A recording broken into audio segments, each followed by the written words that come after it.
நீ வாழ்ந்த வாழ்க்கை வெறும் கனவு. ஆனா ஒண்ணு மட்டும் காலம் தாண்டி நிற்கும் மகனே, அது பேரு.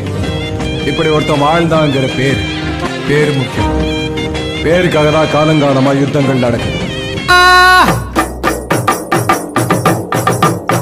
வருவாண்டா பிரபாகர மறுபடியும், அவன் வரும்போது சிங்களவன் கதை முடியும்.